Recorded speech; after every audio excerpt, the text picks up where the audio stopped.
프랑스 국민의 49%가 한 달 생활비가 바닥날까봐 걱정이 된다. 프랑스는 문제는 이 재정 적자가 계속 빠르게 늘어나고 있다는 거예요. 국제시장에서 프랑스 국채에 대한 신뢰도가 자꾸 떨어진다는 거죠. 프랑스가 지금 규제가 많은 나라입니다.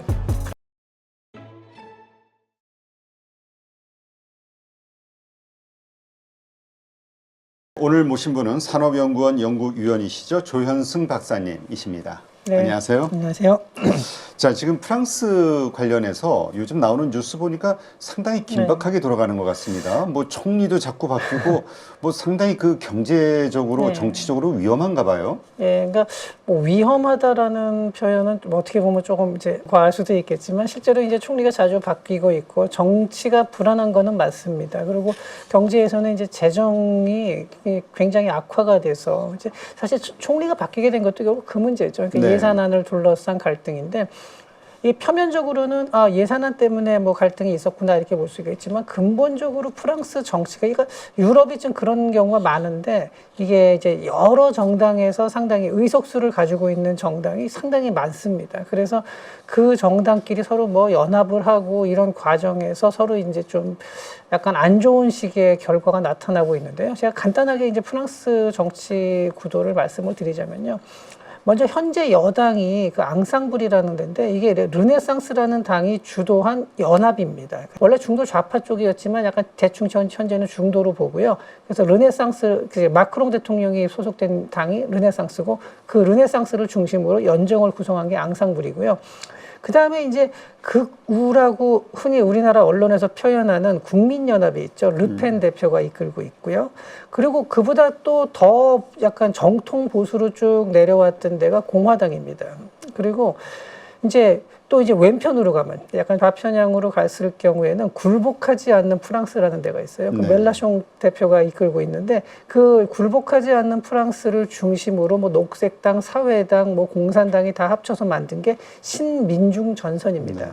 이게 세계에서 4개 정도로 볼 수 있죠. 이 큰 흐름이 있는데 국민연합을 극우라고 우리나라에서 계속 표현을 하는데 이제 물론 이제 내셔널리즘이 굉장히 강하죠. 아주 이민자에 대해서 아주 강성이고 뭐 이런 부분들은 있는데 경제 정책을 보면 이게 과연 우익이 맞나 싶을 정도로 뭐 얘기 나오면은 복지 파퓰리즘은 다 같이 따라가요. 그냥 이렇게 돼서 서로 이렇게 엇갈려 있다 보니까 상대방 표를 조금만 가져오면 자기네가 집권할 수 있다 이런 이제 생각이 드는 거죠. 근데 이런 상황에서 예산 감축이라는 건 인기가 없거든요. 예산 감축을 이번 정부에서도 원래는 뭐 그렇게 강하지 않았었는데 예산 감축이 나오게 되니까 양쪽에서 서로 반대하는 거예요. 우리는 예산을 지키겠다. 이렇게 나오니까 이제 지금 여당, 집권 여당이 소수 정당이거든요. 그 과반수를 넘지 못하고 있기 때문에. 이렇게 돼가지고 그때 바이루 총리가 그럼 내 총리직을 걸고 한번 해보겠다. 그러면서 정치적 도전이라는 이제 그 메시지를 던졌는데 프랑스 언론에서는 정치적 자살이라고 불렀죠. 그 재신임이 될 가능성이 전혀 없는 거를 자기가 시도했다. 근데 그렇게까지 가게 된 이유도 예산을 이렇게 해가지고는 답이 없다는 거죠. 장기적으로 재정 지출이 자꾸 늘어나는데 세입은 그만큼 늘어나질 않고 재정은 누적 적자가 계속 쌓여나가고 있으면서 이거는 이제 지금 뭐 점점 유럽에서도 프랑스가 병자가 돼가고 있다 이런 느낌이거든요. 그래서 도저히 이 상태는 운영이 안 된다 그러면서 한번 이제 말하자면 카드를 한번 던져본 거죠. 그러니까 어떻게 보면 경각심을 일으키려고 했던 건지는 모르겠지만 그걸 했는데 결국 그게 실패하고 총리가 이제 새로 바뀌게 됐죠. 근데 바뀌었는데 이번에 새로 바뀌신 분이 이제 저도 이분 이름을 처음 봤는데 세바스티앙 르코르니라는 분인데 이분도 처음에 뭐 예산안을 갖다가 어떻게 밀어붙일 것처럼 얘기를 하더니 결국은 이제 좀 포기하면서 야당들하고 협상을 했죠. 그래가지고 지금 연금 개혁을 포기한 상태입니다. 그래서 사실상 포기한 상태죠.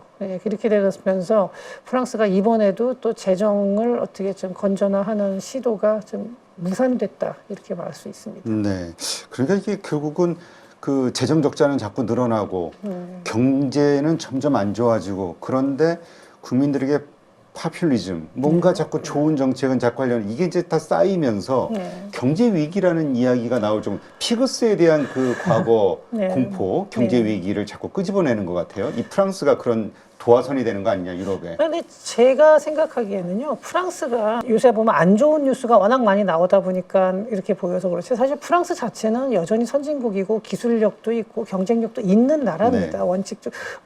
지금 요번에 제가 아덱스에서도 보니까 방위산업 보면 아덱스를 보다가 이제 방위산업에 대해서 좀 조사를 해봤는데 프랑스는 세계 4대 강국 안에 들고요. 뭐 에어버스 같은 그런 민항기도 프랑스가 주도를 해서 만들고 있죠. 그 다음에 그 외에도 뭐 화학이라든지 뭐 생물학 뭐 여러 가지 여러 분야에서 프랑스는 굉장히 그 뛰어난 그 경쟁력을 가지고 있는 거는 맞긴 맞습니다. 근데 이제 그 위상이 자꾸 약화되고 있다는 점이 문제고, 또 하나는 산업의 경쟁력은 그럭저럭 그래도 아직까지는 과거보단 못하지만 그래도 유지가 어느 정도는 됐는데 이 재정이 아주 심각하게 약화됐다는 거예요. 근데 그 재정이 약화된 건 역시 이제 가장 큰 문제는 뭐 당연히 뭐 자기가 걷어들이는 것보다 쓴 게 더 많았다는 건데, 뭐 그 원인에 대해서는 뭐 여러 가지 얘기가 있습니다. 뭐 복지 비용이 너무 과다했다, 아니면은 뭐 부자에 대해서 감세를 해준 게 문제였다. 뭐 이렇게 양쪽에서 보는 게 서로 똑같은 현상인데도 이 좌하고 우하고 서로 다른 이제 진단을 하고 있습니다. 뭐 이런 상황에서 이게 극단적으로 가가지고 서로 지금 타협이 전혀 안 되는 상황이에요. 국민적 합의가 전혀 이루어지질 않으면서, 그래서 어떻게 할래 그러면 좌건 우건 계속 파퓰리즘을 얘기를 해요. 물론 뭐 자기네 나름대로 대책을 얘기는 하기는 제가 보기엔 별로 실효성 없는 대책들입니다. 예컨대 신민용 전선에서 얘기하는 거는 부자에 대해서 크게 증세를 하겠다, 그거로다가 세입을 늘리겠다 그러는데, 그렇게 했더니 부자들이 떠났거든요. 사실 마크롱 대통령도 기본적으로는 약간은 좌파였거든요. 중도 좌파. 근데 그렇게 했는데 이걸 갖다가 이제 부자들에 대해서 감세를 해주고 법인세를 깎아주고 이렇게 했던 가장 큰 이유는 뭐냐면은, 그렇게 했더니 기업의 경쟁력이 약화되고 돈이 많은 사람들이 해외로 떠나는 거예요. 근데 여기다 대고 부자 중세를 더 하겠다 그러면은 그게 과연 나라가 어떻게 되겠냐는 거죠. 그렇다고 해서 또 국민연합 쪽에서 말하는 것처럼 무조건 이건 전부 다 뭐 이민자 때문이다, 이민자들이 늘어나면서 막 복지가 그러니까 물론 무조건은 아니지만 그걸 갖다 굉장히 강조를 하는데, 그런데 과연 그러면은 거기에 대해서 강경하게 하면 프랑스 재정이 확 바뀌냐? 그것도 아니거든요.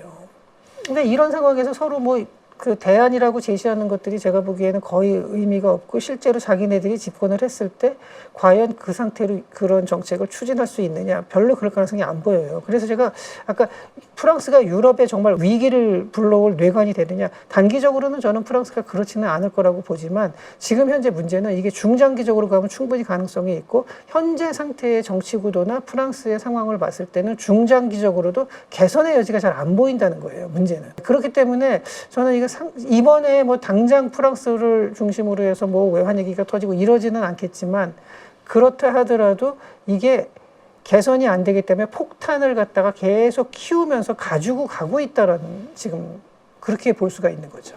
네, 그렇군요.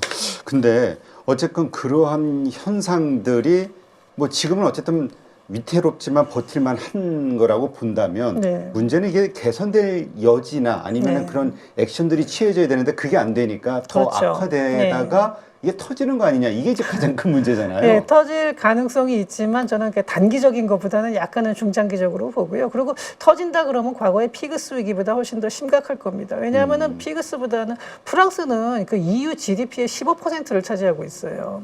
그리고 그때 피그스 위기는 사실은 조금 외부 충격, 금융위기하고 뭐 관광이 위축되고 이런 것들이 상당히 컸는데, 프랑스는 그게 아니라 근본적으로 자기네 구조적인 문제예요. 네. 이거를 갖다가 개혁을 해야 되는데 지금 개혁의 가능성이 보이냐 하는 거죠. 이게 안 보인다는 게 참 어려운 부분입니다. 그러니까 이제 많은 분들이 이제 걱정을 하는 것 같아요. 이게 유럽의 어떤 경제 위기 오는 그 어떤 뇌관이 되는 게 아니냐. 이건 이제 유럽 국가들에서도 많이 고민을 하겠죠. 그렇죠. 예, 그렇기 때문에 지금 상당히 프랑스를 주시를 하고 있을 겁니다. 근데 아무래도 제가 보기에는 미국보다는 전 세계적인 파급력은 프랑스가 더 적기는 한데, 그래도 프랑스 같이 유럽의 주축이 되는 국가가 이러한 위기를 겪는다 그러면은 전 세계적으로도 경기가 상당히 위축될 가능성은 있습니다. 근데 이제 그 시점이 저는 그렇게 단기적일 거라고는 잘 이제 보지는 않습니다.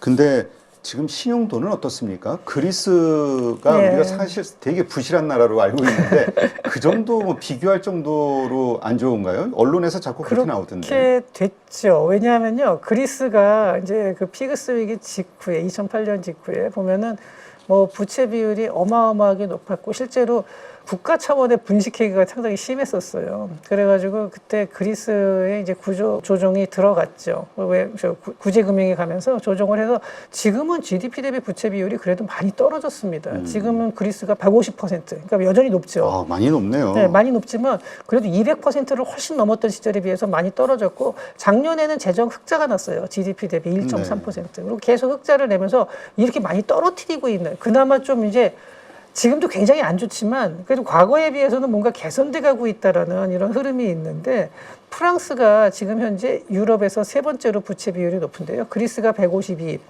이탈리아가 138, 그리고 프랑스가 현재 114%거든요. 네.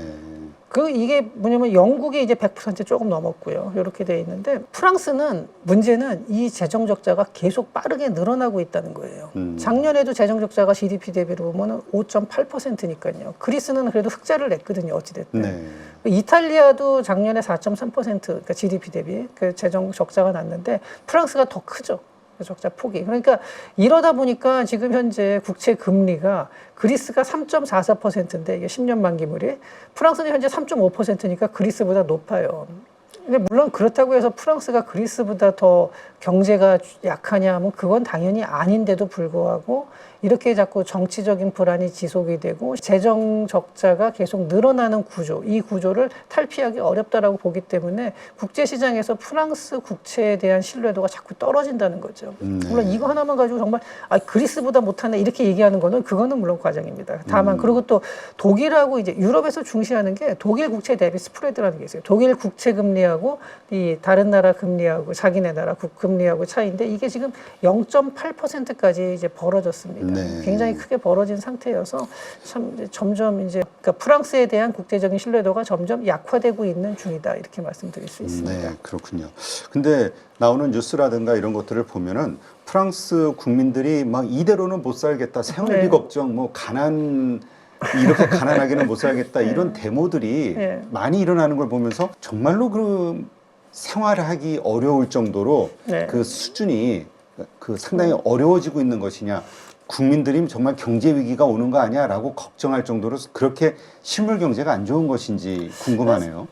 경제가 확실히 안 좋기는 안 좋은 것 같습니다. 그 작년 말에 그 프랑스의 여론조사 기관에서 조사한 거 보면은 뭐 프랑스 국민의 49%가 한 달 생활비가 바닥날까봐 걱정이 된다. 그러니까 뭐 자산을 축적하는 게 아니라 당장 한 달 살 돈을 걱정하고 있다 이거고 그 다음에 빈곤 상태에 빠질 수 있다고 응답한 사람이 41%. 높네요. 네, 그리고 식량 구입을 위해서 자선단체에 의지해야 할 수도 있다가 21%. 우리식으로 하면은 왜 길거리에서 이렇게 음식 무료로 그렇죠. 우리 예, 그 노숙자 쉼터 뭐 예, 이런 예. 거. 그거를 내가 해야 될 수도 있다 이렇게 답한 사람이 21%인데 저는 근데 이런 식의 여론조사는 조금 이제 그 현상을 좀 과장되게 한 게 아닌가. 프랑스가 그렇다고 해서 못 사는 나라는 아니거든요 지금. 근데 그런데 이런 조사가 나온 거는 현재 경기가 안 좋고 또 하나는 불황이 장기화되고 있다는 거죠. 예, 불황이 장기화되고 있으면서 사람들이 약간 그 불안 심리가 커졌다라는 건데 확실히 지금 경기가 나쁘다는 거를 소비자들이 이렇게 지금 느낄 정도까지 됐다는 생각은 듭니다. 네. 근데 정말 말씀하신 것처럼 참 몇 년 전만 해도 우리가 프랑스 하면은 그 패션과 명품과 하여튼 뭔가 그 되게 부한 나라로 이해를 그렇죠. 하고 있었는데 네. 이미지가 뭐 요즘 상당히 추락이 됐습니다. 이렇게 프랑스 경제가 이미지가 추락한 이유가 있을까요? 이게 근본적으로는 아까 제가 잠깐 말씀드렸는데 이제 아무래도 과도한 복지가 좀 컸습니다. 복지라든지 뭐 실업급여 이런 것들이 이제 그 국민연합 쪽, 그 르펜의 국민연합 쪽에서는 이게 전부 다 뭐 이민자 때문이다라는 식으로 막 몰아가는데 그런 면도 있긴 하지만 프랑스가 구조적으로 조금 복지가 과한 상태였고 연금이라든지 이런 것들도 굉장히 많이 지급이 되고 있고 그 상태에서 이제 고령화가 되고 이러다 보니까 지출은 계속 늘어난 거죠. 네. 근데 그게 하나가 있고요. 또 하나는 뭐냐면은 이게 프랑스가 좀 규제가 많은 나라입니다. 프랑스 여행을 가셔도 아마 보면 알겠지만 그 돌아다닐 때 보면은 뭐 화장실 문제라든지 뭐 카페 거기서 다니는 걸 해보면은요 별별 규제가 다 있거든요. 네, 근데 그렇게 많은데 이게 이제 그런 식의 소비자가 느끼는 규제뿐만이 아니라 신산업에 진출할 때도 규제가 많이 발생해요. 근데 그 규제라는 게 없으면 안 되고 상당히 또 어떤 경우는 필요한 규제들도 많이 있습니다. 그런데 현재 프랑스에 있는 그 수많은 규제들, 뭐 신산업 진출에 대한 규제가 과연 소비자의 보호를 위한 건지 아니면 기존 사업자의 이해를 지키기 위한 건지 이게 분명히 다르거든요. 이거는 뭐 전 세계가 어디나 다 그런 부분들은 있습니다. 어떤 특정 이해 집단을 위해서 새로운 산업이라든지 새로운 뭐 사업자들이 들어오는 거를 진입을 막는다든지 영업을 규제한다든지 이런 거는 뭐 전 세계가 다 있기는 합니다만 프랑스는 이게 특히 강합니다. 네. 그래서 신산업들이 잘 발전을 못한 거죠. 프랑스의 현재 시총 1위는 루이비통이거든요. 뭐 샤넬이라든지 이런데 그리고 뭐 토탈 같은 그 석유 회사, 그러니까 굉장히 오래된 기업들이 있지 새로 나온 기업이 별로 없어요. 물론 전혀 없는 건 아니지만 뭐 미스트랄 AI 같은 기업도 있긴 하지만 프랑스 기업들 그러면은 정말 전통적인 기업들이에요. 뭔가 디지털 전환이 되는 과정에서 2000년대 이후로 크게 성장한 기업이 있는지 한번 보시면은요. 프랑스뿐만이 아니라 유럽 자체가 그렇게 많지가 않아요. 미국은 현재 미국을 끌고 나가는 기업들이 그 매그니피센트 세븐, 뭐 그 외에도 여러 개가 있겠지만 어떤 미국을 대표하는 기업이라는 게 다 2000년대 들어와서 폭발적으로 성장한 기업들이거든요. 그 중에 제일 오래된 기업이 마이크로소프트인데 마이크로소프트도 90년대에 들어와서 90년대 후반쯤 와가지고 시장에서 완전히 지배적인 위치를 차지해요. 그리고 2000년대 들어오면서부터 더욱 공고히 하고요. 근데도 올드한 이미지.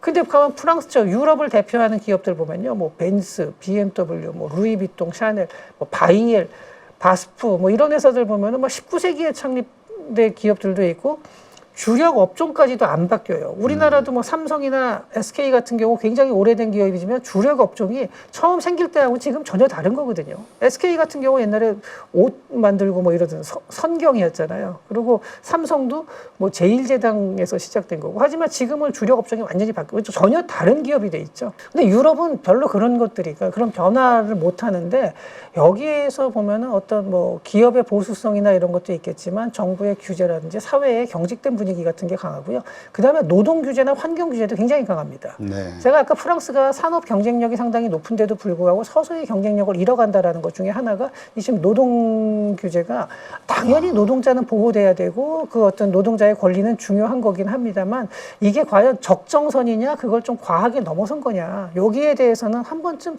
다시 생각해 봐야 되는 게 아닌가 싶어요. 그러니까 근본적으로 프랑스는 이렇게 좀 경제가 역도 경제의 활력을 완전히 잃은 나라, 완전히는 너무 과한 얘기지만 저건 상당히 잃은 나라고요. 근데 이렇게 점점점 추가적으로 내려오는 와중에 이제 여기서 그러니까 세계 경제가 전반적으로 침체가 되고 특히 중국이 침체가 되면서 중국 의존도가 좀 높아진 상태에서 요게 경기 침체를 가속화한 상태에다가 러시아 우크라이나 전쟁이 터지면서 에너지 비용까지 같이 올라가요. 그렇죠. 전 세계적인 공급 비용이 다 올라가고 인플레는 또 오는데 그만큼 임금 상승은 올라가지, 그러니까 기업의 수익성은 좋아지지도 않고 임금도 안 올라가고.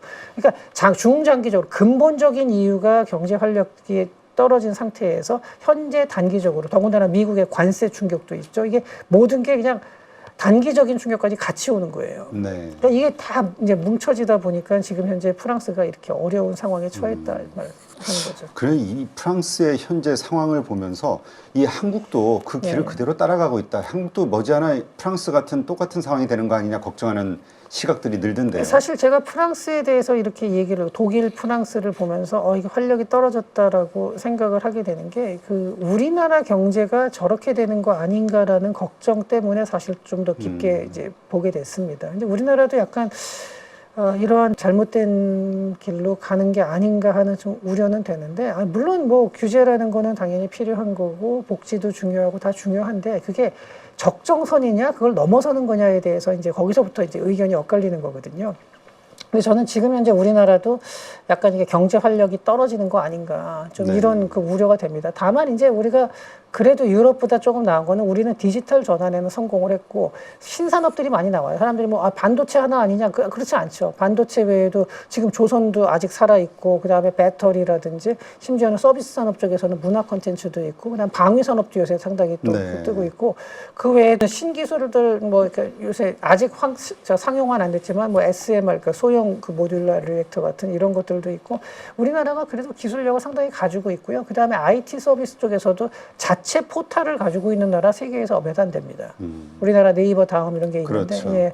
그러니까 이런 정도로 우리나라는 디지털 전환에는 성공을 했는데 그럼에도 불구하고 그 이후에 보면은 좀 제가 요 얘기도 방송에서 많이 하는데 우리나라가 상당히 얼리 아답터예요. 네. 그래서 모든 거 보면은 금방금방 우리나라의 신서비스가 먼저 들어오고 그 다음에 다른 나라에서 그걸 이제 그 후에 가서 보면 여기 아직 안 들어왔네 이런 게 많았었는데 제가 우버를 보면서 이거는 그러니까 우리나라도 우버 택시가 있지만 그거는 다른 나라에서 말하는 우버 택시가 아닙니다. 그렇죠. 예, 이거 약간 그냥 택시예요. 회사 택시를 예, 예. 조금 편리하게 이용한다라는 그렇죠. 정도의 네. 느낌? 근데 이제 다른 나라의 공항에 가면 사람들이 다 우버 택시를 써요. 그렇죠. 근데 우리나라에서는 이게 기존 사업자와의 갈등 때문에 사실은 그렇게 못 들어왔죠. 그리고 이거 외에도 뭐 스마트팜, 스마트 헬스 이런 여러 가지 다양한 분야에서 좀 이런 글쎄요 규제가 조금 과거에 비해서는 저는 약간 과도하게 가는 게 아닌가라는 좀 우려가 되고 이게 결국 경제의 활력을 떨어뜨리거든요. 중장기적인 경제의 힘을 추진하는 힘을 떨어뜨리는 건데 우리나라도 이런 면에서 봤을 때는 조금 프랑스나 독일 뭐 이런 나라처럼 활력이 떨어지는 요소들을 많이 가지고 있다. 저는 그래서 남 걱정을 하는 게 아니라 저는 이렇게 잘 안 되는 상황을 봤을 때 이거 우리나라에도 이런 일이 벌어질 수 있겠네 하면서 이걸 조심해야겠다라는 반면교사로 삼기 위해서는 이 프랑스나 독일 같이 이렇게 약간 뭐 활력이 영국도 그렇고 이렇게 활력이 조금씩 떨어지는 이런 나라들을 보면서 우리가 저기를 가지 않도록 정말 연구를 더 철저히 해서 우리도 한번쯤 참고를 해야 될 것 같습니다. 네. 그 스타트업계에 계시는 분들이 중국 갔다 오면은 한국에 들어서면서 숨이 막힌다고. 네. 정말 중국이 규제를 풀어놓고 막 전 산업에서 엄청난 혁신들이 일어나는 거 보면서 우리가 언제 어떻게 우리 경제가 될지 되게 불안스러운 마음이 생긴다라는 이야기를 하시더라고요. 근데 중국은 또 어떤 면에서는 규제가 확 풀려 있는데 또 이제 아무래도 그쵸, 그건 공산당의 공산당이니까 뭐 그렇긴 약간 그런 또 다른 쪽의 규제는 굉장히 강합니다. 그래서 저는 중국 그렇죠. 뭐 스타트업 쪽에서 부분적으로 좀 그런 면이 있고요. 신산업들 아까 예. 그 우버 말씀하시니까. 예, 네. 그래서 저는 미국이 저렇게 성장하는 게 물론 미국도 여러 가지 부작용을 가지고 있고 미국이 다 옳다는 건 아닌데 그래도 이렇게 경제 활력을 갖다가 꾸준히 가지고 갈 수 있는 저런 토양을 가지고 있는 게 역시 이제 유럽보다는 미국이 좀 더 앞서 있는 게 아닌가 좀 그런 생각이 듭니다. 네. 하여튼 뭐 미국도 그런 새로운 혁신 기업들의 작을 때서부터 막 돈이 쏟아져 들어오는 거 보면은 그 규제 없이 사업을 시작할 수 있고 아이디어를 가지고 거기에 자본이 몰리고 그게 이제 성장해서 또 엄청난 빅테크가 되고 정말 대단한 것 같아요. 그러한 어떤 역동성이 우리가 없다면 우리도 프랑스처럼 될 수밖에 없다. 좀 위험합니다. 더군다나 인구 구조나 이런 걸 보면요. 재정이 우리나라가 지금 고령화가 진행된 정도는 프랑스보다 훨씬 늦지만 진행 속도가 굉장히 빠르거든요. 네. 이거 생각하면 우리나라 재정 지금 뭐 GDP 대비 부채 비율이 아직은 뭐 유럽에 비해서는 월등히 낮다 그러지만요. 이거에 좀 지나고 나면은 우리나라 어떻게 될지 대충 그거는 눈에 보이는 거거든요. 정해져 있는 건데. 맞아요. 아까 얘기하셨던 그 고용의 경직성도 많이들 하는 것 같더라고요. 네. 그럼 고용의 경직성. 그 다음에 지금 재정이 악화돼 가는 과정을 우리가 답습하지 않으려면은 지금부터 여러 가지 좀 개혁도 필요하고 규제 시스템도 많이 바꿔야 될 것 같습니다. 네. 알겠습니다.